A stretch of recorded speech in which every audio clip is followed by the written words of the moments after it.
मैं भी धनवान बनूंगा और तुम्हारे लिए अच्छे अच्छे गहने बनवाऊंगा। 5 साल से मैं यही तो सुन रही हूँ, मेरी फूटी किस्मत। एक गांव में भोला अपनी पत्नी के साथ रहा करता था।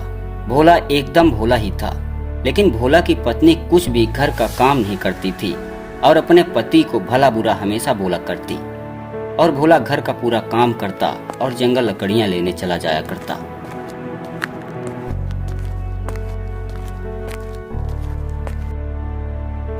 अरे भाग्यवान, सुनती हो? खाना बना दिया है। अब मैं जंगल जा रहा हूँ लकड़ियाँ लाने। समय से खाना खा लेना। हाँ ठीक है, मुझे अभी आराम करने दो। भोला जंगल की तरफ चल देता है।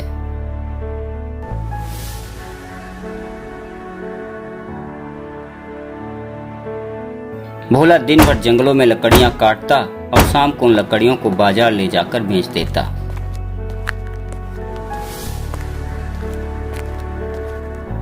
अब मेरे पास काफी रुपए हो गए हैं। इतने में तो एक गधा खरीद ही लूंगा। ज्यादा लकड़ियां काटा करूंगा और गधे के पीठ में रख कर बाजार लाया करूंगा। भोला यह सोचकर गधा खरीदने के लिए चल देता है।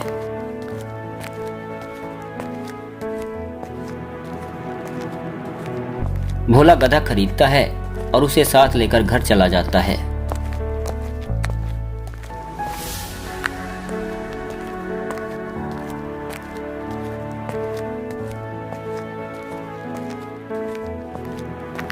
अरे भाग्यवान, देखो मैं क्या लेके आया हूँ।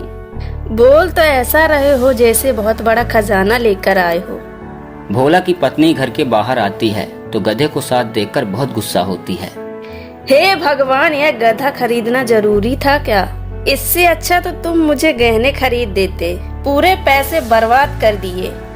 अरे भाग्यवान, मैंने यह गधा लकड़ियों का गट्ठा ढोने के लिए खरीदा है ताकि ज्यादा लकड़ियां बाजार ले जा सकूं और ज्यादा मुनाफा हो सके।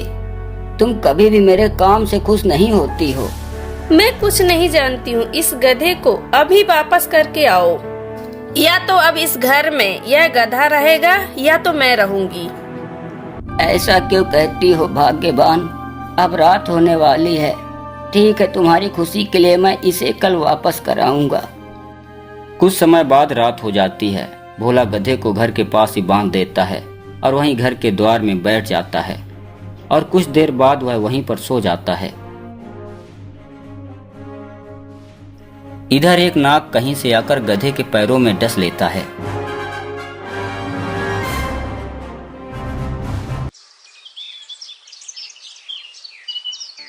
हे भगवान, इतना बड़ा अन्याय मेरे साथ क्यों हुआ?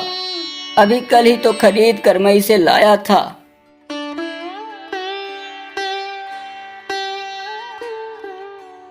गधा सर्प के डसने से मर चुका था। कुछ देर में ही भोला की पत्नी वहीं पर आ जाती है। कैसा गधा लेकर आए थे? यह तो एक भी दिन काम नहीं आया। उतने ही रुपए के अगर तुम मुझे गहने जेवर बनवा देते तो कम से कम कुछ दिन चलते। अरे भाग्यवान, क्यों जले में नमक छिड़क रही हो? तुम्हें मेरी बात बुरी ही लगती है। अब मैं तुम्हारे साथ एक पल भी नहीं रह सकती। जा रही हूँ मायके।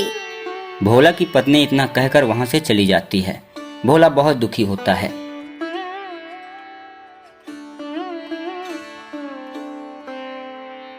मेहनत करके जो भी रुपए जोड़े थे उनसे यह गधा खरीदा। वाह रे मेरी किस्मत, इस दुख भरे जीवन से तो मर जाना ही अच्छा है। यह कहकर भोला जंगलों की तरफ चल देता है।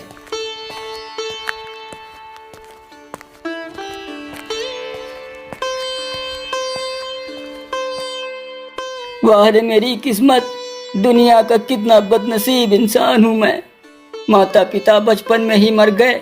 आज मैं अकेला हो गया हूँ। इस दुनिया में मेरा कोई नहीं है। इतना कहकर भोला रोने लगता है।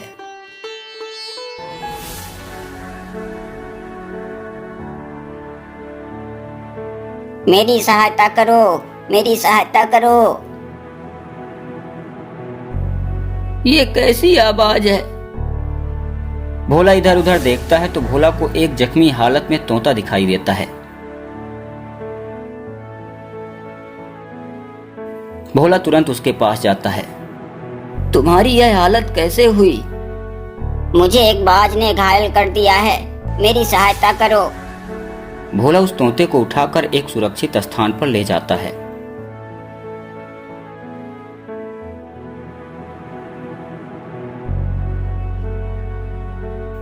तुम फिक्र मत करो, मैं कुछ जड़ी बूटियां लेकर आता हूँ और तुम्हारे जख्मों पर लगा देता हूँ। तुम जल्दी ही ठीक हो जाओगे। भोला जैसे ही जड़ी बूटियां ले आने के लिए जाने वाला ही होता है, वैसे ही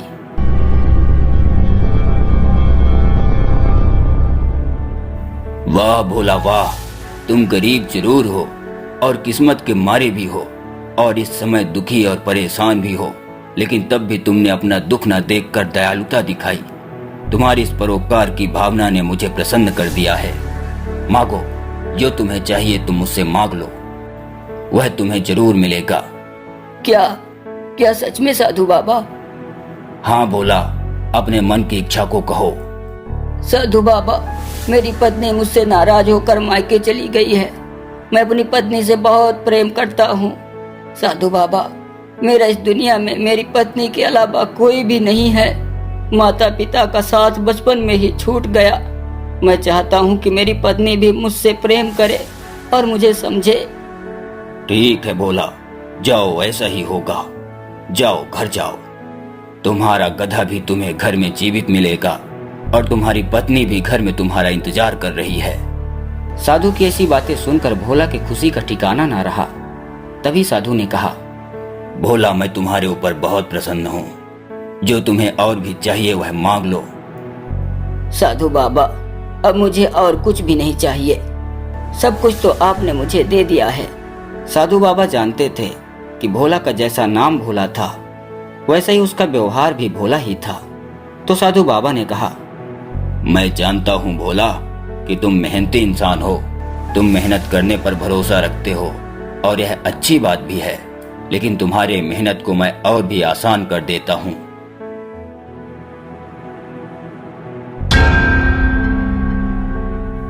ये लो, यह जादुई घड़ा है। इस घड़े से जितना चाहो उतना गेहूं, चावल, आटा, दाल, सभी तरह के अन्न तुम प्राप्त कर सकते हो और उन्हें अपने गधे के पीठ पर रखकर बाजार में बेच सकते हो, जिससे तुम बहुत सारा रुपया भी कमा लोगे और तुम्हारा जीवन सुख से बीतेगा। भोला वह घड़ा लेकर घर जाता है।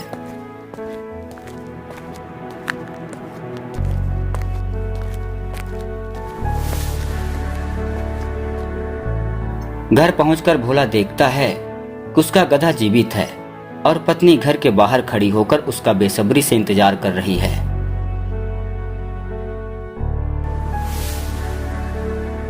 भोला अब बहुत खुश था, क्योंकि अब उसको एक जीवन साथी के रूप में उससे प्रेम करने वाली और उसका साथ देने वाली, उसे समझने वाली अब उसे वह पत्नी मिल चुकी थी। मुझे माफ कर दो जी, मैंने आपको बहुत भला बुरा कहा। मैंने आपको कभी नहीं समझा। कोई बात नहीं भाग्यवान, अब हम दोनों सच्चे दोस्त की तरह दोनों लोग मिलकर मेहनत करेंगे और खूब पैसा कमाएंगे और फिर तुम्हें बहुत सारा गहना बनवाऊंगा। मुझे अब कुछ नहीं चाहिए, आप खुश रहो, यह मेरे लिए बहुत है। भोला की पत्नी का स्वभाव अब पूरी तरह से बदल चुका था। फिर भोला ने साधु बाबा वाली बात और उस जादुई घड़े के बारे में अपनी पत्नी से बताया। दोनों पति पत्नी मिलकर मेहनत करते और हर दिन अन्न के बोरे को गधे पर रखकर बाजार जाते और पैसा कमाते।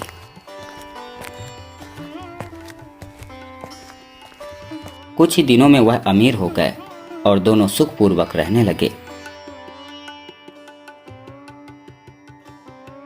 बुराई का अंधकार चाहे कितना भी गहरा क्यों न हो, लेकिन अच्छाई की रोशनी उस बुराई के अंधकार को खत्म करके सुख, खुशियां और प्रसन्नता लाती हैं।